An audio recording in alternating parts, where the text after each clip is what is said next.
বন্ধুরা, টাকা এমন একটা জিনিস যেটার জন্য আমরা সকালে ঘুম থেকে ওঠা থেকে শুরু করে রাত্রে ঘুমাতে যাওয়া পর্যন্ত পরিশ্রম করি। এটি এমন একটা জিনিস যেটা ঘুম থেকে ওঠা থেকে শুরু করে ঘুমাতে যাওয়া পর্যন্ত প্রতিটি কাজে প্রয়োজন। কিন্তু আপনি কি কখনো ভেবে দেখেছেন আমাদের পকেটে থাকা এই নোট আসলে এগুলো এলো কোথা থেকে? এটা কি শুধুমাত্র একটা কাগজ, নাকি এর পেছনে লুকিয়ে আছে বিজ্ঞানের একটা অবিশ্বাস্য কারিশমা?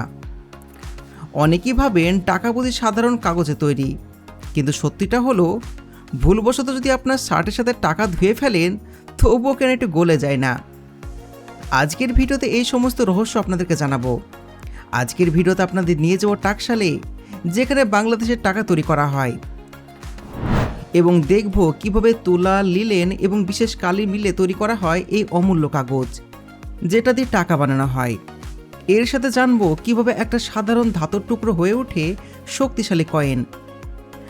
তো ভিডিওটি শুরু করার আগে যারা নতুন বন্ধুরা চ্যানেলে এসেছেন তারা এখনই সাবস্ক্রাইব করে পাশে নোটিফিকেশন বেল আইকনটি অন করে দিন। তো চলুন শুরু করা যাক আজকের ভিডিও। টাকা ছাপানোর প্রথম ধাপ শুরু হয় কারখানা থেকে নয়, একজন শিল্পীর টেবিল থেকে। সবপ্রথমে একটা নোটের ডিজাইন তৈরি করতে হয়, আর এই ডিজাইন তৈরি করতে মাসের পর মাস সময় লাগে, এমনকি বছরও লেগে যেতে পারে। কেন জানেন? কারণ এখানে শুধুমাত্র সৌন্দর্য নয়, প্রধান লক্ষ্য হলো নিরাপত্তা বা সিকিউরিটি। টাকার নকশা এমনভাবে করা হয় যেন তা জাল করা প্রায় অসম্ভব হয়। এই প্রসেসকে বলা হয় এনগ্রেভিং। শিল্পীরা স্টিলের পাতের উপর সূচের চাইতে সরু লাইনার দিয়ে একটা নকশা তৈরি করেন। আধুনিক নোটে এমন কিছু গোপন সংকেত থাকে যা খালি চোখে প্রায় দেখতেই পাওয়া যায় না, যেমন মাইক্রোপ্রিন্টিং। ম্যাগনিফাইং গ্লাস ছাড়া এই লেখাগুলো শুধুমাত্র একটা সরল রেখা বলে মনে হবে। এছাড়া থাকে বিশেষ কালার শিফটিং ইঙ্ক। আপনি যখন নোটটি নাড়াচাড়া করবেন তখন কালির রং তামাটে থেকে সবুজ বা নীল থেকে বেগুনিতে বদলে যাবে। এই বিশেষ কালি এবং ডিজাইন প্লেটগুলো পৃথিবীর হাতে গোনা কয়েকটি কোম্পানি তৈরি করে থাকে, এবং এগুলো কঠোর পাহাড়ের মধ্যে রাখা হয়। এখন আসা যাক সবচাইতে বড় প্রশ্নে, টাকা কি সত্যি কাগজ দিয়ে তৈরি করা হয়?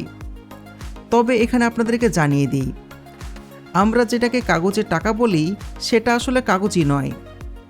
সাধারণ কাগজ তৈরি হয় কাঠের মণ্ড থেকে, যা পানিতে ভিজলে গলে যায়। কিন্তু টাকা তৈরি করা হয় তুলা এবং লিলেনের মিশ্রণে। বেশিরভাগ দেশের মুদ্রায় 70% তুলা এবং 25% লিনেন ব্যবহার করা হয়। এই মিশ্রণটি নোটটিকে শক্তিশালী করে তোলে। আর একটি সাধারণ কাগজ কয়েকবার ভাঁজ করলে তা ছিঁড়ে যায়, কিন্তু একটা টাকা নোটকে প্রায় 4000 বার ভাঁজ করার পরও সেটি ছিঁড়তে পারা যায় না। এখন আসা যাক নোট তৈরি পুরো প্রক্রিয়ায়। তুলা এবং লিলেনের মাধ্যমে যে কাগজ বানানো হয় সেগুলো একটা মোটা পাইপে জড়ানো হয় এবং সেগুলোকে ফ্যাক্টরিতে পৌঁছে দেওয়া হয়। এরপর প্রথমে আসে সে জাদুকরী ছবির কথায়, যা কেবল আলোর সামনে ধরলে দেখতে পাওয়া যায়, যেখানে মহাপুরুষদের ছবি লাগানো থাকে, যেটাকে বলা হয় ওয়াটারমার্ক। অনেকে ভাবেন এটা হয়তো কোনো বিশেষ কালি দিয়ে ছাপানো হয়, কিন্তু জানলে অবাক হবেন, এতে এক ফোঁটাও কালি ব্যবহার করা হয় না। ভারতের নোটে গান্ধীজি আর বাংলাদেশের নোটে বঙ্গবন্ধু শেখ মুজিবুর রহমানের যে ওয়াটারমার্ক ব্যবহার করা হয়, এই ছবিটি তৈরি করা হয় একদম শুরুতে, যখন কাগজটি তরল বা মন্ড অবস্থায় থাকে। মেশিনে ড্যান্ডি রোল নামের একটা বিশেষ রোলার থাকে, যার গায়ে আগে থেকে মহাপুরুষের ছবি সাঁচে বসানো থাকে। যখন ভেজা কাগজ এই রোলটার নিচ দিয়ে যায় তখন ছবির উজ্জ্বল জায়গাগুলোতে কাগজ পাতলা হয়ে যায়, আর ছায়ার জায়গাগুলোতে কাগজ একটু মোটা বা ঘন হয়ে যায়। কাগজ শুকিয়ে গেলে এই পুরুত্ব কম বেশির কারণে আমরা আলোর সামনে ধরলে ছবিটি দেখতে পাই। ওয়াটারমার্কের পরে আসে টাকার সবচাইতে ইন্টারেস্টিং পার্ট, সিকিউরিটি থ্রেড বা টাকার সুতা। খালি চোখে দেখলে মনে হয় সুতাটি যেন কাগজের ওপর দিয়ে সেলাই করে আটকে দেওয়া হয়েছে, কিন্তু দেখা যাচ্ছে আবার একটু ঢাকা, আর নড়াচড়া করলে রংধনু বা মেটালিক রঙের ঝিলিক দেয়। কিন্তু জানেন কি, এটি আসলে কোনো সুতা নয়, এটি এক ধরনের বিশেষ প্লাস্টিকের স্ট্রিপ। যখন কাগজ একদম লিকুইড বা মন্ড থাকে তখন মেশিনের মাধ্যমে এই স্ট্রিপটি কাগজের ভেতর ঢুকিয়ে দেওয়া হয়, আবার কিছু জায়গায় ফাঁকা রাখা হয়। এর জন্য উপর থেকে দেখলে এটাকে কাটা কাটা মনে হয়, কিন্তু আলোর সামনে ধরলে দেখবেন এটি আসলে একটা অখণ্ড বা সলিড লাইন। এটি এমন একটা প্রযুক্তি যা নকল করা প্রায় অসম্ভব, আর এই কারণে সমস্ত দেশের টাকায় এটা ব্যবহার করা হয়। এটা হলো সিকিউরিটি লাইন। এবার চলুন আপনাদেরকে দেখাই টাকার প্রিন্টিং কিভাবে করা হয়। আগের কাজটি সম্পূর্ণ হলে অনেকগুলো টাকার কাগজকে একসাথে বান্ডিল করা হয়, এরপরে পাঠানো হয় প্রিন্টিং ইউনিটে বা ইনকিং সেকশনে। প্রতিটা শিটগুলো গুনে গুনে একদম সঠিক অবস্থানে মেশিনের মধ্যে ঢুকিয়ে দেওয়া হয়। এই অংশটাই ফ্যাক্টরির সবচেয়ে গুরুত্বপূর্ণ এবং সেন্সিটিভ জায়গা। এখানে ব্যবহার করা হয় বিশেষ ধরনের সিকিউরিটি ইঙ্ক বা কালি, যে কালি সাধারণ বাজারে পাওয়া যায় না। কিছু কালি চোখে দেখা যায়, আর কিছু কালি শুধুমাত্র বিশেষ আলোতে ধরা পড়ে, আবার কিছু কালি রং বদলায়। অন্যদিকে আবার টাকা প্রিন্ট করার কয়েকটি ধাপ রয়েছে। টাকা প্রিন্টিংয়ের শুরুটা হয় ব্যাকগ্রাউন্ড থেকে, আর এই ধাপটিকে বলা হয় সাইমালটেনিয়াস অফসেট প্রিন্টিং। টাকার ব্যাকগ্রাউন্ডে যে জটিল নকশা বা প্যাটার্নগুলো দেখতে পাওয়া যায় তা এই মেশিনে ছাপানো হয়। এই মেশিনের বিশেষত্ব হলো এটি একসাথে নোটের সামনে এবং পেছনের পিঠে ছাপাতে পারে। এখানে রেনবো প্রিন্টিং টেকনিক ব্যবহার করা হয়। খেয়াল করলে দেখতে পাবেন নোটের এক কোণ থেকে অন্য কোণের রং খুব স্মুথভাবে মিশে যায়, যেমন গোলাপি থেকে হলুদ বা নীল থেকে সবুজ। এই রঙগুলোর মাঝে কোনো বর্ডার লাইন বা দাগ থাকে না। এই সূক্ষ্ম কালার গ্রেডিং নকল করা বা জাল নোট তৈরি করা প্রায় অসম্ভব হয়ে যায়। ব্যাকগ্রাউন্ড প্রিন্টিং হওয়ার পর কাগজগুলো চলে যায় দ্বিতীয় এবং সবচেয়ে গুরুত্বপূর্ণ ধাপে, যার নাম হচ্ছে ইন্টারগ্যালিও প্রিন্টিং। এর উপর বসবে ব্যাংকের নাম, টাকার অ্যামাউন্ট এবং আরও অনেক কিছু।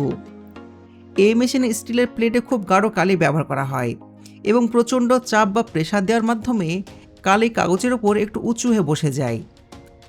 এই প্রিন্টিং এতটাই টেকসই হয় যে নোট পানিতে ভিজলেও এই কালি উঠে যায় না বা ছিঁড়ে যায় না। আর এই উঁচু কালির স্পর্শই আসলে টাকা চেনা অনুভূতি দেয়।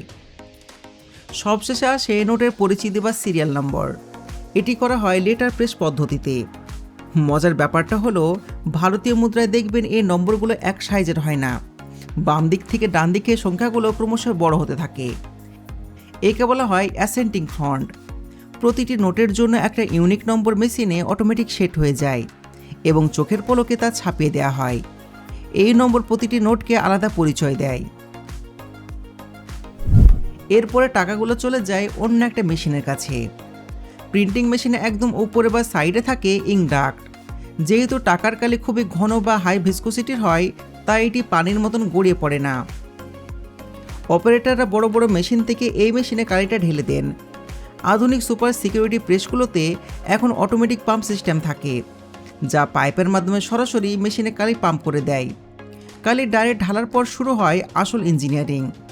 একে বলা হয় ইঙ্ক ট্রেন। এখানে একটার পর একটা প্রায় 10 থেকে 20টি রোল থাকে। কালি যখন প্রথম রোলার থেকে দ্বিতীয়, এরপর তৃতীয় রোলারে চলে যায়, তখন সে ঘন পেস্টটি পিষে একদম পাতলা হয়ে যায়। মেশিন এই কালিটিকে এতটাই পাতলা করে ফেলে যে এর পুরুত্ব মানুষের চুলের থেকে কম হয়ে যায়।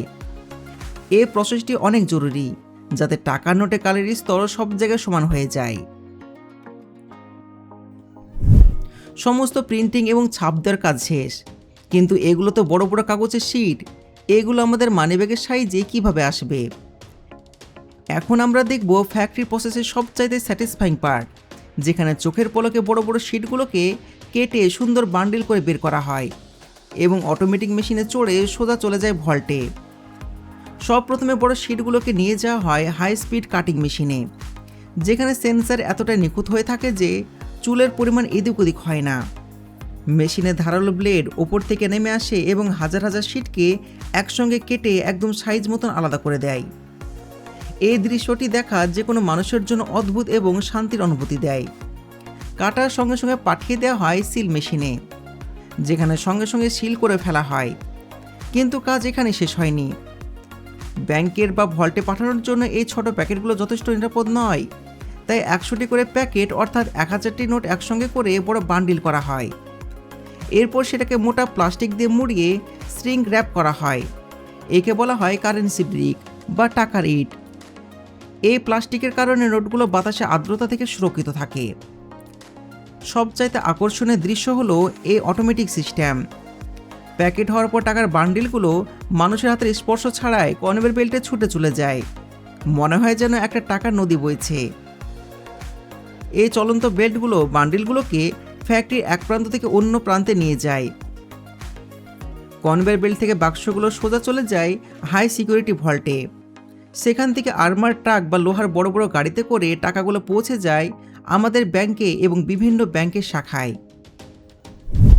তো বন্ধুরা, টাকার জন্ম থেকে প্যাকেট হওয়া পর্যন্ত পুরো জার্নিটা আপনাদের কেমন লাগলো তা কমেন্টে অবশ্যই জানাবেন।